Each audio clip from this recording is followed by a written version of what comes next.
The ballroom of the Astoria Grand Hotel glowed with gold and ambition. Under a dome of crystal chandeliers and orchestral music, Manhattan's elite swirled like champagne in fluted glasses. The crowd was buzzing with anticipation. Everyone was there. Politicians, tech moguls, actresses, influencers. And at the heart of it all, soaking in the limelight, as if it had been engineered just for him, stood Harrison Vance. He was 36, tall, arrogant, and painfully aware of his own success. The custom-tailored tuxedo, the silver cufflinks, the practiced smirk, it was all part of the performance. But tonight's real highlight wasn't Harrison. It was the diamond. Or rather, the diamond on Genevieve Langford's perfectly manicured finger. Genevieve, a social media star with $1 million smile and a surgically perfected jawline, flashed her hand just enough for the cameras to catch the light. 3 carats, internally flawless, she whispered to a curious guest, pretending to be modest, but angling her fingers precisely for maximum sparkle. Harrison wrapped an arm around her waist and leaned into the spotlight. He didn't just flaunt the ring, he weaponized it. "You know," he said to an investor standing nearby, "it took 3 countries and 1 very desperate diamond broker to get that beauty. Only the best for my fiancée." Laughter followed, dry and dutiful. Harrison basked in it. But across the river, in a quiet corner of Brooklyn, a woman sat cross-legged on a second-hand couch, cradling a mug of lukewarm tea. Her name was Evelyn Vance. She was Harrison's ex-wife, and she had just seen the ring too. It was all over social media, trending on Twitter. "Power couple vibes," the captions read. "Next level engagement." Evelyn clicked the screen off. The glow vanished. Her face remained still, unreadable. On the coffee table sat a copy of What to Expect When You're Expecting. She was 6 months pregnant. The same man who once said, "I don't need a ring to love you, Evelyn," was now flashing a diamond like it was a stock certificate. She remembered the way he used to talk about love, intimate, quiet, private. Now he was broadcasting it to the world like a press release. The betrayal didn't surprise her anymore. What surprised her was how numb she felt. They had been married for 5 years. She had believed in him when he was just a broke real estate agent with a dream and a credit score that wouldn't get him a Macy's card. Evelyn, a nurse practitioner, supported him financially and emotionally through the tough years. She took on extra shifts, skipped vacations, and never once questioned whether their life would turn out the way he promised. But somewhere along the way, as Harrison's success grew, so did his disdain for everything they had built together. The warmth vanished, the conversations shrank. And one rainy Tuesday, he packed a suitcase, said he was tired of the same thing every day, and left. That was 4 months ago. He didn't know she was pregnant when he walked out. Evelyn had planned to tell him that night. But when she saw the suitcase, she folded. She let him go. She told herself he didn't deserve to know, that her child deserved better than a man who saw responsibility as a burden. Now here he was, front and center at the Astoria Gala, flashing his new life like it was a Rolex ad. Her phone buzzed. A text from her friend Mia. "Girl, please tell me you're not watching this circus." She typed back, "Not anymore," then tossed the phone aside. She should have felt broken, but instead, she felt something else stir. Something cold. Something quiet. Something almost strategic. Because Harrison wasn't the only one who knew how to move in powerful circles. Evelyn had secrets too. Connections that went far beyond hospitals and clinics. One in particular, Lucien Moreau. They had met years ago, long before she met Harrison. He was a friend of her late father, a venture capitalist, notoriously private, devastatingly brilliant. He had always admired Evelyn's calm presence and unshakable loyalty. He had also always said, "If you ever need anything, you call me." Evelyn hadn't spoken to Lucien in years. But tonight, she picked up her phone, scrolled through her contacts, and stared at the name. She didn't press call. Not yet. But the idea took root. Meanwhile, back at the gala, Harrison was basking in his element. Cameras clicked. Genevieve posed. He was a man who had erased his past and replaced it with a shinier, tighter version. When a reporter asked about his ex-wife, he waved the question off. "Ancient history," he said. "We've both moved on." But Evelyn hadn't moved on. Not yet. She had paused, regrouped, observed, and now she was ready to make her next move. And it wouldn't be quiet. Evelyn stood in front of her closet, fingers grazing the hangers like a pianist selecting a key. The invitation to the Astoria Gala had arrived the morning after Harrison's big engagement reveal. She wasn't sure who sent it. It had no return address, but she knew it wasn't a coincidence. Nothing in her life ever happened by accident anymore. The paper was thick, ivory, embossed with gold foil, black tie, high profile, no press inside the main floor. The perfect kind of event for someone like Lucien Moreau. She hadn't called him yet, but the idea from last night hadn't left her. It had matured, taken shape, become something tangible. Evelyn wasn't angry, not exactly. Anger faded. What she felt now was clarity, a sense of reclaiming space. She ran a hand over the smooth bump of her belly. 6 months along, and the baby was moving more every day. Her child, not Harrison's anymore, not legally, not emotionally, not spiritually. He made his choice. And now, she was making hers. That afternoon, Evelyn stepped out of her building dressed simply but intentionally. Navy coat, flat boots, hair in a low knot. She didn't need to look like money. She didn't have to scream power. Not where she was going.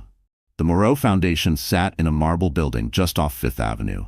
It was discreet, elegant, and impossible to find unless you knew exactly where to look. The receptionist greeted her with a nod. "He's expecting you, Ms. Morris." She blinked. "He is." The woman smiled faintly. "He always is." She took the elevator up 22 floors. When the doors opened, it wasn't an office she stepped into. It was an art gallery. Quiet light streamed through frosted windows. On the far end, Lucien Moreau stood with a glass of espresso in one hand, the Financial Times in the other. He looked up as if he'd only been waiting for her. "Evelyn," he said with that French-American lilt, voice low and steady. "It's been too long." She nodded, taking him in. Tailored charcoal suit, a subtle silver tie, eyes as sharp as ever. Lucien didn't look like a man who ran half of Wall Street. He looked like a man who ran himself with brutal precision. "I didn't even call," she said. "I read the news," he replied. "I saw the ring." Of course he did. He gestured for her to sit. She sank into a leather chair, exhaling. "I don't want revenge," she began. "Good," he said. "Because it's never about revenge. It's about narrative. Who controls it? Who reclaims it?" She met his eyes. "He embarrassed me, left me pregnant, and didn't even ask once if I was okay." Lucien leaned forward. "And now? He's flaunting his new fiancée like it's a stock acquisition, and I'm invisible. Erased. You are anything but invisible." He sipped his espresso. Then, after a long pause, he said, "Would you like to attend the gala?" She stared. "That's tonight." "I know. With you?" He didn't smile.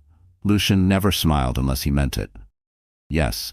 I've purchased a stake in the Astoria's ownership group. Quietly. As of this morning, I have the authority to approve new sponsors, and I'd like you to be the face of the Moreau Maternal Health Initiative." Her mouth parted. "What?" "You're a nurse. You've worked in underserved clinics. You know what matters. My foundation needs a human voice, and your story deserves a stage." She hesitated. "Is this charity or strategy?" "Why can't it be both?" She inhaled, pulse racing. "What do I have to wear?" Lucien stood, walked to a panel on the wall and pressed a button. A hidden door slid open to reveal a small wardrobe. "Pick something that feels like armor," he said. "Because tonight you don't blend in. You take up space." That evening, Harrison Vance adjusted his bow tie for the third time. He was nervous, but he'd never admit it. The ring reveal had gone viral, exactly as planned. But now came the harder part, sustaining the buzz. Genevieve, in her gold satin dress, posed for selfies in the limo, tagging sponsors and beauty brands. "Do you think Evelyn saw it?" she asked, half teasing. He shrugged, sipping his bourbon. "Doesn't matter." But it did matter. Because Evelyn had never been flashy, she never wanted the spotlight. But somehow, her silence was louder than any post Genevieve could make. They entered the gala to a flurry of cameras and curated applause. Harrison grinned, guiding Genevieve to the main hall. The venue was stunning. Crystal chandeliers, orchids from Singapore, servers gliding past with trays of caviar and champagne. Then something shifted, a hush. The kind that moves like wind before a storm. Harrison turned, following the gaze of 100 heads. Evelyn. She stood beneath the archway, wearing a deep emerald gown that shimmered like water. Her baby bump was visible but framed proudly, her hair swept back, makeup subtle but flawless. And beside her, Lucien Moreau. The man who didn't attend galas. The man who didn't do public. Harrison's stomach dropped. Genevieve whispered, "Who is that?" He didn't answer. Evelyn and Lucian walked slowly through the hall, the crowd parting like silk. She didn't look at Harrison, not once, but she didn't need to. Everyone else was looking at him. Later that night, Lucian raised a glass during a brief speech. "We are proud to announce the Evelyn Morris Fund for Maternal Health. Starting tonight, the Astoria Grand will host a quarterly initiative supporting underfunded clinics in New York." Applause. A standing ovation. Harrison sat in the corner, the ring on Genevieve's hand dull under the lights. Evelyn didn't need to speak. She just stood, smiling gently, her hand resting over her belly. She had arrived. And for the first time in months, the room belonged to her. Evelyn had never seen so many cameras turn away from someone like Harrison. The ballroom was still glittering. The chandeliers hadn't dimmed, the music hadn't stopped, but the atmosphere had shifted in a way that no lighting designer or event planner could fix. All eyes were on her. She hadn't meant to steal the show, but maybe in a quiet corner of her mind, she had hoped for it. Lucian stood beside her like a monument, imposing, refined, untouchable. But he never once overshadowed her. He walked slightly behind, allowing her to lead. It wasn't just chivalry. It was strategy. Everyone noticed. Everyone whispered. Harrison's jaw clenched visibly as Evelyn passed within a few feet of him. Genevieve, still glowing from her earlier social media photo shoot, followed Evelyn's every movement like a hawk sensing a threat it didn't know how to fight. She leaned into Harrison, whispering something only he could hear. But Harrison wasn't listening. He was still trying to process it. Lucian Moreau. The Lucian Moreau. The man who'd once outbid him on a Manhattan development and then flipped the property into a private cultural institute. A man who rarely appeared in public, let alone escorted women to events. A man who controlled investment portfolios larger than most small countries. And now, Evelyn's escort. Evelyn didn't say anything when they passed Harrison. But the brief moment their eyes met said more than any words could. She didn't flinch. She didn't smile. She didn't acknowledge him as anything more than a stranger in the crowd. That, more than anything, burned. Lucian leaned slightly toward her as they moved past the murmuring guests. "How are you holding up?" "I thought I'd feel nervous," she said, voice even. "But I'm not." Lucian smiled softly. "Because you were never the problem." They moved toward the central table, reserved for speakers and honorees. A golden name card rested on the white linen. Miss Evelyn Morris, Maternal Health Foundation Partner. Harrison blinked. "What? Foundation partner?" He hadn't seen that in the program. He turned to one of the event planners standing by the podium. "When was that added?" The woman gave him a polite but dismissive smile. "Late edition. Very exclusive." He clenched his jaw again, teeth grinding. Genevieve placed a hand on his arm. "Is she speaking tonight?" "I don't know." But she was. 30 minutes later, the lights dimmed. A spotlight settled on the stage. The host, an anchor woman from a major news network, stepped up and announced, "Tonight, we welcome someone new to our philanthropic family. A healthcare professional, a woman who has devoted years to underserved communities, and someone who, I think, reminds us all of the power of quiet strength. Please welcome Evelyn Morris." The applause wasn't thunderous, but it was real. Evelyn walked to the stage, her emerald dress catching the light. The room silenced itself before she even touched the microphone. She didn't need cue cards. "My name is Evelyn Morris," she began, voice steady. "I've been a nurse practitioner for over a decade. I've worked in free clinics, city hospitals, and maternity centers where the waiting lists stretch for months and the funding runs dry long before the fiscal year ends." She paused. Her eyes flicked across the room, but not toward Harrison. "I've been told that strength is measured in noise, that you have to be loud to be seen, that you have to fight to be remembered." Another pause. "I disagree." The room leaned in. Strength is raising a child alone because someone walked away. Strength is watching someone else wear your old life like a costume and choosing not to tear it down, but to build something better in silence. Now the crowd murmured. People exchanged looks. Some guests even glanced toward Harrison. He stared ahead, stone-faced. Evelyn continued. "This new initiative, the Evelyn Morris Fund for Maternal Health, will support prenatal care programs across all 5 boroughs. It's funded by the Morrow Foundation, and its mission is simple. No woman should be invisible. Not in pregnancy, not in pain, not in purpose." Lucian stood, slowly, quietly, and began to clap. Others followed. Soon, The ballroom echoed with applause. It was the sound of acknowledgement, and Harrison felt every decibel like a pin in his chest. After the speech, Evelyn returned to the table. Several guests came to thank her. CEOs, physicians, even a state senator. She accepted their words with poise, always redirecting the praise back to the cause, never once making it about her personal life. But people weren't stupid. They had seen the before and the after. And this, clearly, was after. Harrison, unable to stand the eyes and the whispers, excused himself. He stepped out onto the balcony, pulling his phone from his pocket. He scrolled through Instagram. There she was, Evelyn, on stage, tagged in a dozen posts, her name trending, and Genevieve, still posing, still hashtagging, still trying to matter. But none of her posts had caught traction. He looked up at the night sky and realized, maybe for the first time, he had miscalculated. He had bet everything on visibility, on appearance, on flash. But Evelyn had quietly built something that made all of that look meaningless. And now she had the one thing he no longer did: public respect. Inside, Lucien leaned toward Evelyn and whispered, "I believe they'll be talking about you long after tonight." She smiled, genuinely this time. "That's not why I did it." "I know," he said. "That's why it matters."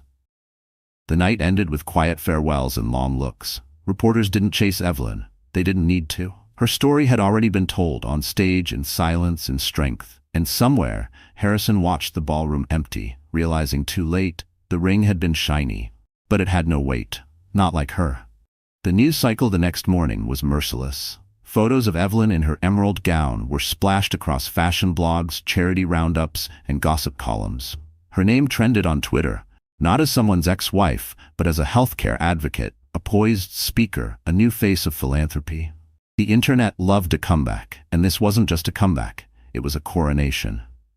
Meanwhile, Harrison sat at his kitchen island, clutching a cup of black coffee that had long gone cold. Genevieve was still asleep upstairs, her phone on the nightstand buzzing with unanswered DMs. Most of them weren't about her. They were about Evelyn. Every headline was a different flavor of humiliation. The one he left, Evelyn Morris shines with billionaire backing. From nurse to powerhouse, Evelyn's quiet rise. Moreau's mystery date revealed, and she stole the show. Harrison clicked through photos, jaw tightening.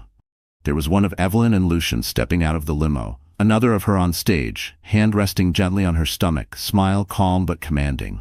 The comments stung more than he'd ever admit. He left that for an Instagram model? She's glowing. He looks confused. Men really don't know what they have until it walks into a gala with a billionaire. He closed the laptop with a snap. He hadn't lost Evelyn last night. He'd lost her the day he walked out. But it hadn't sunk in until now. Until she'd shown the world she never needed him in the first place. Across town, Evelyn sat at a small cafe near the hospital where she used to work.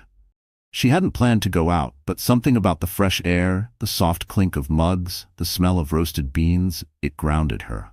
Lucien had sent flowers to her apartment that morning. White lilies and blue hydrangeas, her favorites. The note was simple. You reminded them who you are, proud of you. She kept the card tucked in her wallet. The barista recognized her from the headlines but said nothing. Just smiled warmly and offered her drink on the house. That meant more than the applause last night. This quiet acknowledgement, this return to ordinary life with just a hint of extraordinary. Her phone buzzed. "Mia, girl, you broke the internet. Also, are you okay?" She typed back. Surprisingly, yeah. Then, after a moment, "I think I'm more than okay." Genevieve awoke to chaos. Her inbox was full of canceled brand deals. Some polite, some not. One read, "In light of recent media attention shifting to Ms. Morris, we've decided to pivot our campaign toward a more grounded public figure." She nearly threw her phone across the room. The night before had been perfect, until it wasn't. She stormed into the kitchen, wearing a silk robe and nothing else. "Harrison, why didn't you tell me your ex-wife was friends with Lucien Moreau?" He looked up slowly. "She's not just friends." "What does that mean?" "She's working with him. Some maternal health thing," Genevieve scoffed. "Oh, please, since when do billionaires invest in nurses? She must have—" He cut her off with a look so sharp it stopped her mid-sentence. "Don't. Evelyn didn't use anyone. She doesn't need to." The silence that followed was suffocating. Genevieve crossed her arms. "So, are you in love with her again?" He didn't answer, because she already knew. Back at the cafe, Evelyn met with a woman from the New York Women's Health Alliance. They wanted her on a panel. Paid appearance, full coverage. She agreed, but only if part of the money went to community clinics. After the meeting, she walked home slowly, enjoying the feel of sunlight on her skin. She stopped at a park bench, watching children play, mothers chat, dogs chase squirrels. It was the kind of simple peace she hadn't felt in a long time. For years, she had lived small, not because she was weak, but because she had loved a man who needed to be the biggest thing in the room, and for him to be big, she had to be quiet. She wasn't quiet anymore, and she wasn't just big, she was undeniable. That night, Lucien called.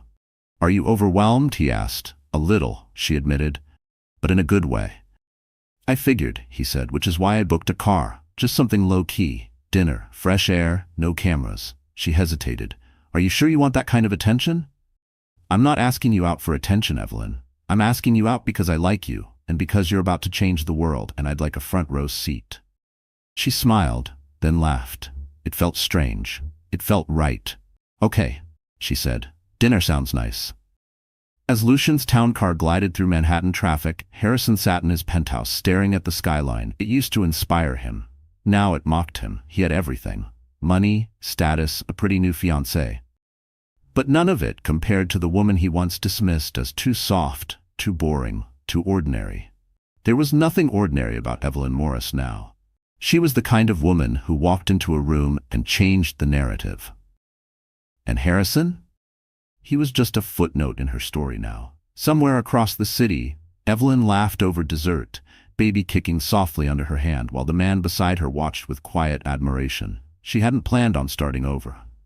But now that she had, she wouldn't settle for anything less than everything she deserved. 2 days after the gala, Harrison Vance did something he hadn't done in years. He showed up at Evelyn's doorstep. Not her old address, the one they shared during their marriage, with its white brick facade and flowerless balcony, but her new place in Brooklyn. Smaller, simpler, stronger, like her. He didn't bring flowers. He didn't bring a speech. He just stood there, in a charcoal jacket and polished shoes, the same man who once claimed he needed space, now standing in the very space he had abandoned. Evelyn opened the door slowly, one hand on her hip, the other resting protectively over her stomach. She looked tired. Beautiful, powerful. "Harrison," she said flatly, "why are you here?" He cleared his throat.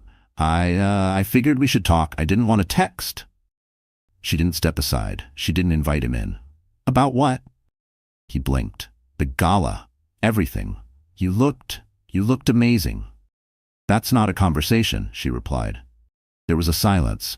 One of those deep, uncomfortable silences that used to happen toward the end of their marriage, when the love had become a ghost and the air felt too heavy to breathe. "I was surprised," he continued. "I didn't know you were involved with Moreau." "I'm not involved with anyone," Evelyn said. "I was invited. I accepted." He scratched the back of his neck. "Still, it caught me off guard." She raised an eyebrow. "Why? You thought I'd be invisible forever?" He hesitated. "No, I just didn't expect all that." "All what?" "The speech, the spotlight, the campaign. You were always so private." Evelyn tilted her head. "I was quiet, Harrison, not invisible. And maybe I stayed quiet because every time I tried to be anything more, you told me I was too intense or too ambitious. You made me feel like my light had to be dim for you to shine." He looked away, shame crawling up his neck like heat. "I didn't mean it like that," he muttered. "But that's how you made me feel," she said simply. Another pause. "I didn't come here to fight," he added. "I just wanted to say I'm sorry." She stared at him, and for the first time since their divorce, Harrison saw her without the veil of familiarity. Not as the woman who folded his socks or packed his lunches, but as someone entirely separate from him, unreachable, resilient. She had grown into her power, and there was no going back. "You're not just sorry," she said finally. "You're embarrassed." His mouth opened to protest, but he stopped, because it was true. She didn't wait for him to respond. "I'm glad you came," she said. "Not for me, for you. Maybe you needed to see what I look like without you." With that, she gently closed the door. No slam, no final word, just closure. Later that night, Evelyn sat on the couch, feet up, tea in hand, heart unexpectedly calm. She thought she'd feel rage or satisfaction or something bigger. But instead, She felt peace. Lucien texted her around 8 p.m. "How's your day?" She responded, strangely healing. Then after a beat, he came to the door. Lucien didn't reply right away. When he finally did, it was simple. "And?" She smiled faintly. "I let him see the version of me he never imagined. Then I let him go." Across the river, Genevieve was hosting a brand dinner. It was awkward, quiet. Half the guest list had dropped out. A few sponsors ghosted her completely. She posted a photo with the caption, "Grateful for growth." But it got half the engagement of Evelyn's recent fundraiser announcement. She scrolled through Evelyn's page, seeing updates about her new maternal wellness clinics, donations flooding in, photos of Evelyn in scrubs holding hands with new mothers. Genevieve slammed her phone down. It wasn't supposed to go like this. She had the ring, the influencer deals, the man. But somehow Evelyn was the one the world was listening to. The following week, Evelyn sat in a boardroom full of people twice her age and 3 times her net worth. She pitched a new pilot program for single mother housing near the city's lowest funded hospitals. Her words were precise, her plan airtight, her impact undeniable. The vote was unanimous. Lucien met her outside the building. "You're officially a force," he said, offering his arm as they walked.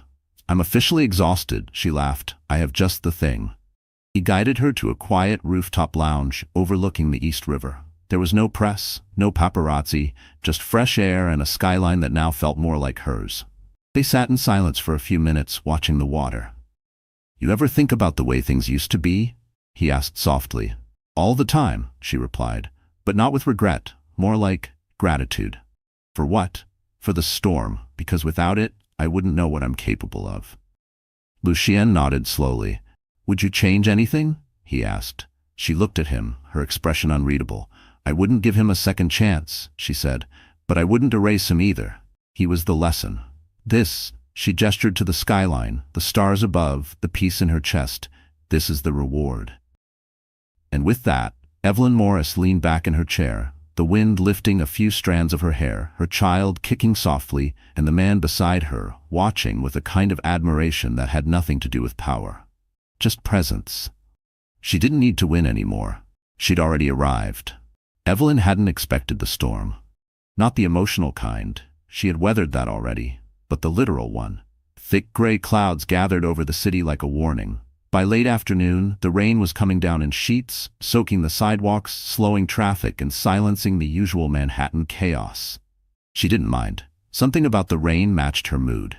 Introspective, still, ready. She sat by her window, legs curled under her, watching the water streak down the glass. Her phone buzzed. "Lucien, storm's getting bad. You good?" she replied. "Cozy.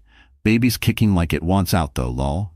Tell them to wait till after the weekend. We have a gala to host." Evelyn smiled. It was true. In 48 hours, she would co-host her first major event, not just attend. This time, she was on the inside. Her name was on the invitations. Her face was in the press kit. She wasn't the ex-wife anymore. She wasn't anyone's plus one. She was the main story. Harrison, meanwhile, was unraveling. He wouldn't call it that, of course. He was still showing up to meetings, still dressing the part. But something in him had shifted. The confidence he once wore like cologne now felt manufactured. Thin. He stared at his phone, scrolling past another article on Evelyn's partnership with a national prenatal brand. She was everywhere. On morning talk shows, in podcasts, on panels. And not once had she used his name. He was invisible in her success. And for someone who had built his career on visibility, it was a kind of death. Genevieve noticed the change. The way he didn't meet her eyes during dinner. The way he sighed more. Checked his phone less. "You're quiet," she said one night. He looked up, "Just tired." "You're always tired lately." He nodded but said nothing. "Is it work?" He hesitated. "No." She waited. "It's her, isn't it?" He didn't answer. But his silence said enough.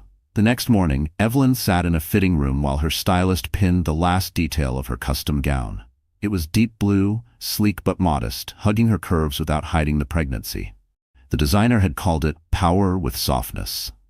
She stared at her reflection. It had been a long road. She saw her former self in that mirror too. The girl who once stayed up late editing Harrison's business proposals, who skipped her own promotions to cook his investor dinners. The woman who once walked away without asking for anything. Not even closure. That woman was still inside her. but she was no longer steering the ship. Her phone rang. It was Mia. "Okay," Mia said breathlessly. "Just saw the guest list. Do you know who RSVP'd?" Evelyn laughed. "Mia, it's a 400-person event. Harrison." Evelyn blinked. "He RSVP'd?" "Confirmed." "And Genevieve." For a second, Evelyn felt something. Not dread, not fear. Just an old memory trying to push its way to the surface. She took a breath. "Okay. That's it? Just okay?" "I'm not showing up for them," she said. "I'm showing up for me." The night of the gala arrived with more rain. But inside the Metropolitan Hall, everything shimmered. Dozens of guests walked the navy carpet, pausing under golden lighting to pose in gowns and tuxedos. Waiters carried flutes of champagne and trays of truffle hors d'oeuvres. Evelyn arrived in a black SUV, stepping out slowly with Lucien offering his arm. Cameras flashed. But it wasn't the kind of chaos that overwhelmed her before. She was ready now. And when she stepped into the venue, the room didn't gasp. It stood. People turned, not in shock but in recognition. This was Evelyn Morris, founder, speaker, mother-to-be, the woman who had turned silence into strategy and heartbreak into a mission. Lucien leaned in. "You okay?" She nodded. "Let's go make a scene." Harrison arrived 20 minutes later, his usual smirk replaced with something more fragile. Genevieve clung to his arm, her dress glittering aggressively under the lights. But no one really looked. Not at them. They walked in just in time to see Evelyn greeting a U.S. senator, then laughing with a film producer. She looked unstoppable. Harrison froze for a second. "She doesn't even see us," Genevieve whispered. "No," he said quietly. "She sees us. She just doesn't care." They walked to their table, which, by some cosmic joke, was directly across from Evelyn's. When she finally did glance their way, her expression didn't change. She acknowledged them with the same neutral grace she gave every other guest.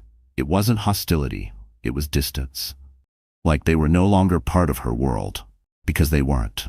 Later in the evening, Lucien took the stage to welcome guests. He spoke about maternal care, policy reform, and Evelyn's foundation. Then he handed her the mic. As Evelyn stepped up, she saw Harrison in the front row. She didn't flinch. "Tonight," she began, "is not about power or titles. It's about the women who raise nations and never get credit. It's about mothers who work 2 jobs while growing a human inside them. It's about reclaiming the narrative, not just mine, but all of ours." Applause erupted. Lucien nodded proudly. Evelyn smiled. She had faced the storm, internally and externally. And now, standing in front of the very man who once told her she wasn't enough, she realized something profound. She wasn't just healed. She was free. The gala ended late, but the buzz lasted much longer. News outlets the next morning didn't just report on the event, they dissected it. Evelyn's speech, Lucien's praise, the thunderous applause, it was everywhere. But what truly ignited headlines was the photo. One candid shot, snapped by a freelance photographer. Evelyn, stepping down from the stage, her hand lightly brushing her stomach, her face calm and focused. Lucien beside her, slightly turned, watching her. Not with dominance, not with claim, but with respect. And behind them, blurred in the background, stood Harrison and Genevieve. No labels were needed. The contrast told the story. Evelyn purpose, poise, presence. Harrison past, accessory. The internet didn't hold back. She didn't just move on, she leveled up. The glow-up isn't physical, it's emotional. She healed out loud. But beneath the headlines and reposts, something deeper had begun to stir. A truth Evelyn had held close, quiet for months. Something she had once considered private, even sacred. Now, she wondered if it was time. Lucien noticed the shift before she said a word. They were walking through Central Park, one of their now regular late afternoon rituals. The crisp autumn air bit gently at her cheeks, but Evelyn didn't mind. The city felt softer when it slowed down. "You've been quieter today," Lucien said, glancing at her as fallen leaves crunched beneath their shoes. "I've been thinking," she replied. "About?" She hesitated. Then, telling the truth. Lucien slowed his pace. "What truth?" Her hand instinctively moved to her belly. "The babies." Lucien didn't respond immediately. He let the silence sit like he always did, never rushing her, never pressing. "I've protected the truth because I didn't want the narrative to be about him," Evelyn said. "I wanted this child to be about love, not damage. And now I want to control the story before someone else tells it." Lucien nodded slowly. "You don't owe anyone an explanation." "I know," she said. but maybe I owe it to myself. Later that night, Evelyn sat in her living room, laptop open, fingers hovering over the keyboard. She had drafted dozens of versions before, typed, deleted, rewritten. But tonight, she didn't need a script. She simply needed her voice. She opened a blank post and began. For months, I've been told how strong I am, how poised, how above it all. And I've been grateful for the kindness. But I want to be honest, fully. I didn't start this journey with strength. I started it heartbroken, afraid, and alone. When my marriage ended, I didn't just lose a partner. I lost a vision, a future. I was pregnant when he walked away, though he didn't know. I stayed quiet because I believed silence would protect me. But silence also protects the wrong people sometimes. So here's the truth. Yes, Harrison Vance is the biological father of my child. No, he wasn't there when I found out. No, he hasn't been involved. And yes, I've chosen to move forward without him. This child is not a scandal, not a consequence. They are a beginning, a promise. I am not asking for pity or applause. I'm asking for understanding, and maybe for other women in similar shoes, to know you are not broken. You are becoming. Love, Evelyn. She stared at the screen, heart pounding. Then she clicked post and waited. The internet exploded, in the best way. Her post was shared thousands of times in hours, flooded with comments. Messages from mothers, single parents, women who had been silenced, shamed, ignored. Women who had stayed quiet out of fear. She had cracked something open, and in doing so, released herself. Harrison read the post alone in his office. No fanfare, no warning, just truth. Cold, unfiltered, permanent. He read it once, then again. By the third time, he realized what he was feeling. Not anger, not even shame, just emptiness. She hadn't written it to hurt him. That would have been easier. What she wrote was stronger. It was closure. And for the first time, Harrison Vance couldn't spin the story. It wasn't his to spin. Lucien came over that night, uninvited but welcome. Evelyn opened the door in leggings and a hoodie, hair tied up, no makeup. He looked at her like she was wearing a crown. "You did it?" he said softly. "I think I did," she replied. He stepped inside, handed her a small envelope. "What's this?" "A letter from a woman in Michigan, single mom of 2, said your post gave her courage to leave an abusive situation." Evelyn swallowed hard. "There's dozens more," Lucien added. "I figured you'd want to see one." She read the letter, then pressed it to her heart. "I didn't know it would matter this much." "It matters," Lucien said, "because you gave the silence a name." They sat in quiet for a while, the kind of silence that wasn't empty, but full. Then Evelyn looked at him. "I'm scared," she admitted. Not about the post, about everything coming next. Birth, motherhood, doing it alone. Lucien reached over and gently took her hand. "You're not alone." And for the first time she believed it. Not because he said it, but because she no longer needed someone to save her. She had saved herself. Now she simply had room for someone to stand beside her. Outside, the city buzzed as usual, but inside that small Brooklyn apartment, something had shifted permanently. Evelyn had told the truth. And with that truth, she had given herself back her name, her narrative, her power. And there was no going back. 2 weeks after Evelyn's post, the air around her felt different. Not because people treated her like a celebrity, though some did, but because they treated her like a truth teller. She couldn't walk into a coffee shop without a stranger placing a hand over their heart and saying, "Thank you." At the grocery store, a teenage girl stopped her and whispered, "My mom showed me your story." She cried. But Evelyn didn't post for validation. She posted to reclaim her voice. And now that it was fully hers again, she was ready to do more than speak. She was ready to transform. It started with a mirror.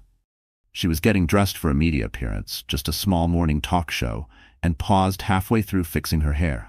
For months, she had chosen modest colors, low heels, soft makeup. She wanted the message to shine, not the packaging. But today felt different. Today she felt like honoring the woman who had once dimmed herself to survive. So she put on the red dress, the one she had bought 5 years ago and never wore. Bold, sharp, unapologetic. It hugged her growing belly in all the right places and made no effort to hide the fact that she was both powerful and expecting.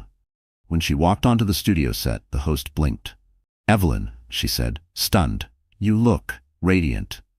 "I feel it," Evelyn replied, smiling. The interview wasn't about her past this time. It was about the future. Her foundation was expanding. 3 new clinics in the Bronx, 1 in Newark. She was partnering with doulas, mental health counselors, OBGYNs. Her voice carried not only power, but plans. She didn't just represent a cause now, she was the cause. After the segment aired, Lucien called. "You lit that screen on fire," he said.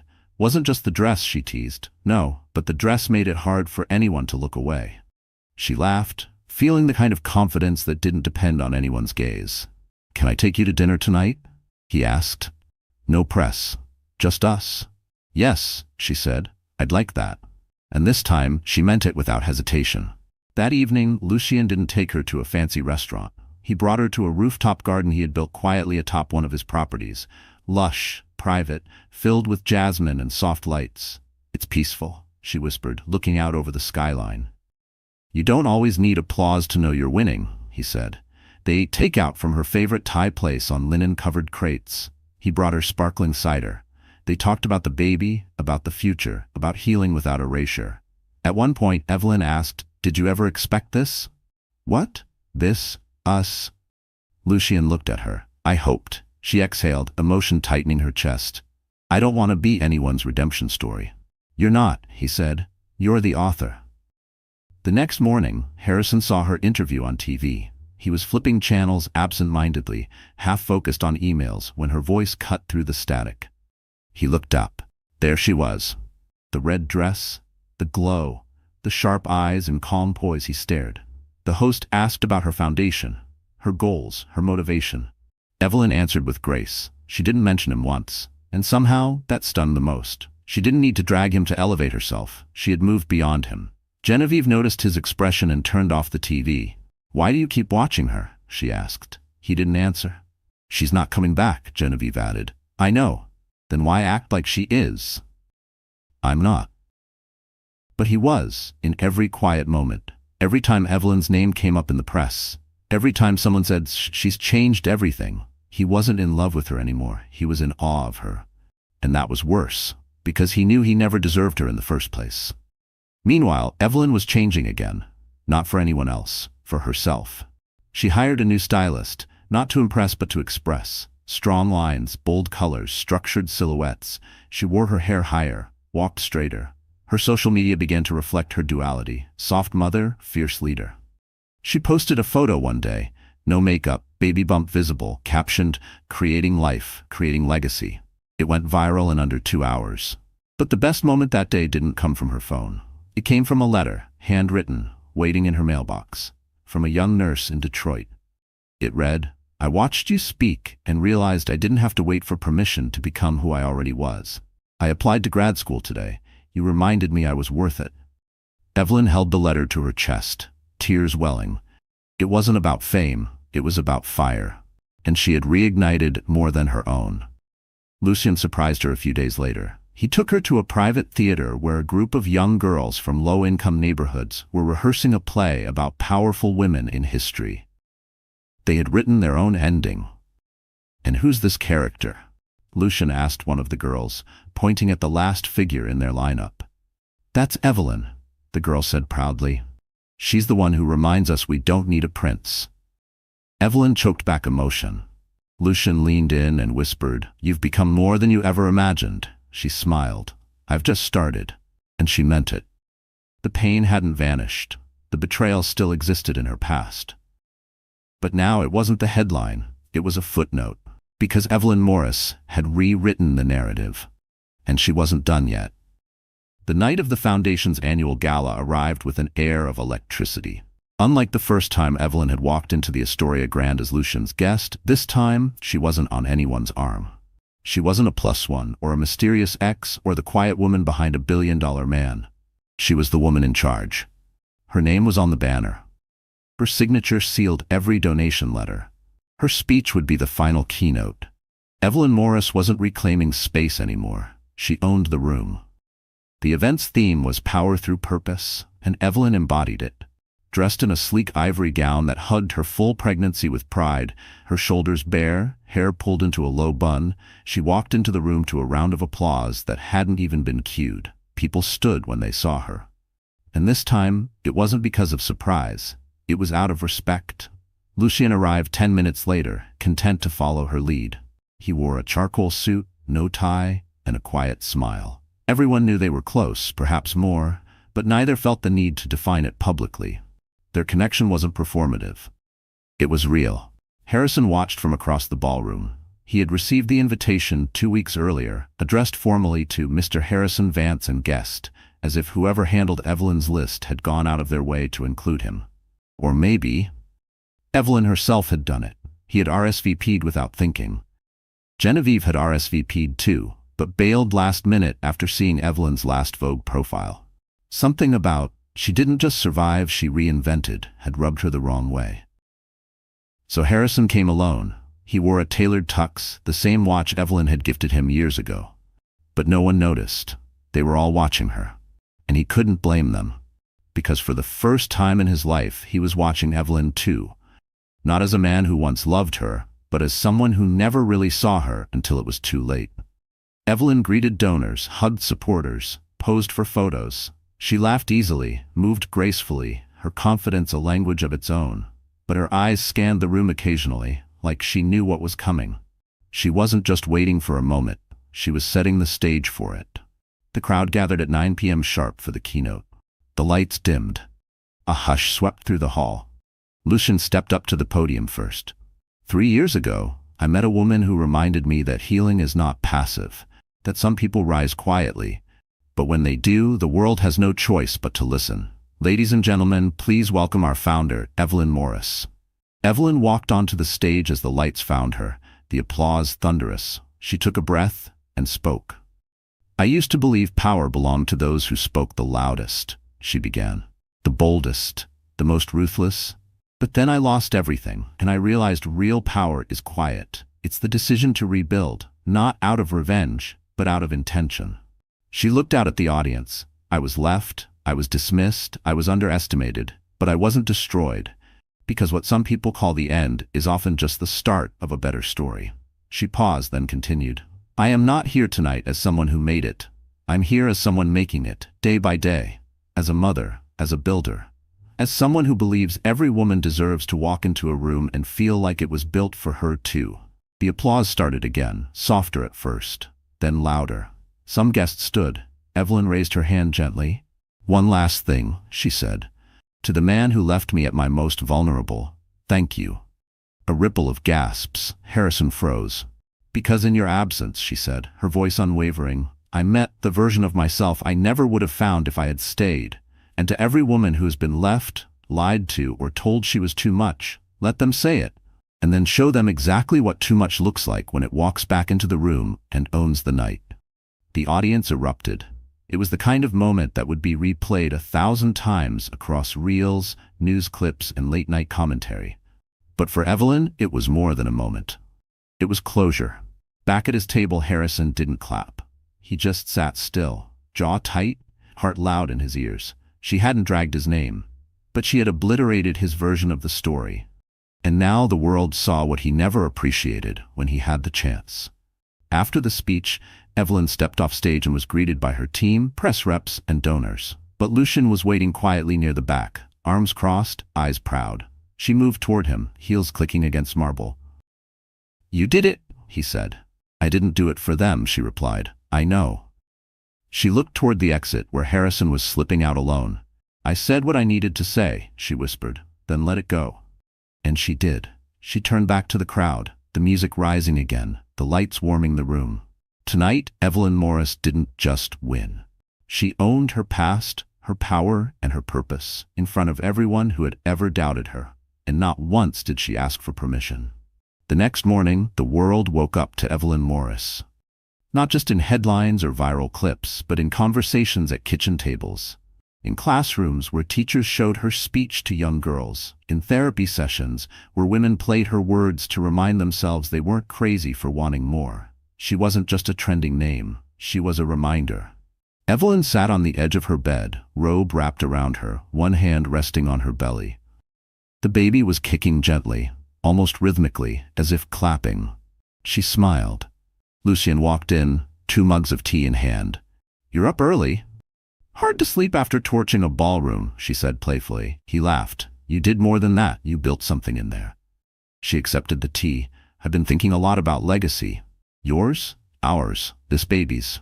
Every woman who doesn't have the microphone, but still survives. Lucian nodded. You gave them a voice. She sipped her tea. Now I want to give them space. What kind of space? A permanent one. She turned to him, eyes steady.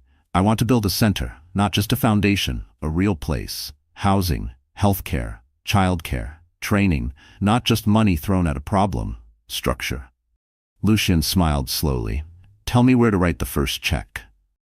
2 months later, the Evelyn Morris Center for Resilience opened its doors in downtown Brooklyn.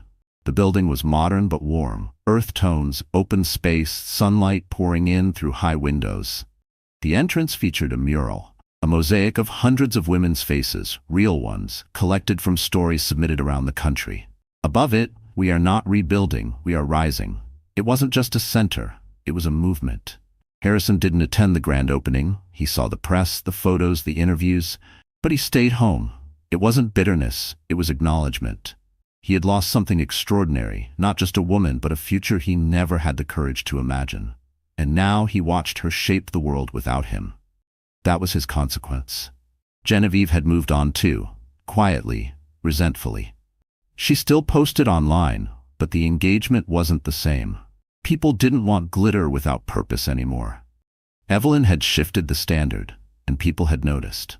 Back at the center, Evelyn stood in the main hallway watching the first wave of women arrive. Some young, some older, some pregnant, some with toddlers, some with nothing but a backpack and hope. They didn't look at her like she was a celebrity. They looked at her like she understood. Because she did. She walked through those doors once, metaphorically, years ago.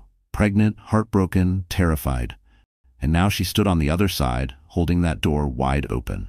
Later that day, she sat in her new office, glass walls, cozy chairs, shelves lined with donated books and baby toys. Lucian walked in, holding a folded piece of paper. What's this? She asked. A letter, from someone unexpected? She opened it. It was from Harrison. Evelyn, I could never say this in person without making it about me, so I'm saying it here. Thank you for not dragging my name through the mud. Thank you for telling your truth with dignity. And thank you for building something that reminded me what real strength looks like. I won't pretend to deserve your forgiveness, but I hope one day I earn your peace. H. Evelyn folded the letter carefully and placed it in the drawer. She didn't smile, she didn't cry, she just breathed. Then turned back to her desk, where real work waited. That evening, she gave a small speech at the center's closing circle. No cameras, just staff, volunteers, and the first group of women enrolled in the new mentorship program. She stood without a mic, hands resting on her belly. I was told once, she said, that I was too sensitive, too emotional, too intense. A few women chuckled knowingly. But I've learned those are not flaws, Evelyn continued. They're power sources. They're why I can see you, hear you, hold space for you, because I've been you. She looked around the circle. And now we rise together. They clapped, not loud, not flashy, but full of meaning. Afterward, one young woman approached her. She couldn't have been more than 19. Thank you, she said, voice cracking. You made me feel possible. Evelyn hugged her. That was the real legacy. Not buildings, not donors, belief. Weeks passed. The baby came. A girl. Evelyn held her in the hospital bed, Lucian sitting beside her, overwhelmed with quiet emotion. She's perfect, he whispered. She's powerful, Evelyn replied. They named her Sloane Grace Morris. Sloane for strength, Grace for how Evelyn carried herself through the fire. 1 month later, Evelyn wrote a final post. I used to think motherhood would break me. I was wrong. It made me whole. I am not weak. I am not lucky someone stayed. I chose my peace. I built my legacy. I became the woman I needed when I was scared. And if you're reading this, so can you. It was shared millions of times, translated into 5 languages, printed on the walls of shelters and centers across the world. Evelyn never went back to who she was, because the old version of her was never the full picture. She wasn't just a wife, or an ex, or a survivor. She was a force, and the world would never forget her name. So the story has ended, dear friends, and if you're still here, still watching or listening at this point, then maybe something inside this story spoke to you in a way that words often can't explain. Maybe it wasn't just Evelyn's journey, it was yours too. Because at the heart of it, this story isn't just about betrayal or glamour or revenge. It's about choosing yourself in the silence, About healing, not for show, but for soul. About realizing that when the world counts you out, your next move can be the loudest whisper of all. I'm still here, and I'm becoming. There's something sacred about watching someone fall apart and not just survive but come back stronger, softer, and wiser. That's what Evelyn did, and maybe that's what you're doing too. There's a beautiful quote from heterodox wisdom that says, "Do not be ashamed of how long it took you to heal. You are still healing, and that too is holy." So maybe you're not where you want to be yet. Maybe you're still holding back tears in private. Maybe your strength doesn't look glamorous. It just looks like waking up again, trying again, breathing through the pain. But hear this. Your healing is enough. Your journey is real. And just like Evelyn, you're not waiting to be chosen anymore. You are already becoming the woman or the man you were always meant to be. If this story stirred something in you, please take a moment to like, share, and subscribe. Not just for the content, but to remind someone else who might need to hear this today. You are not broken. You are rising. And if you're still here, thank you. You matter more than you know.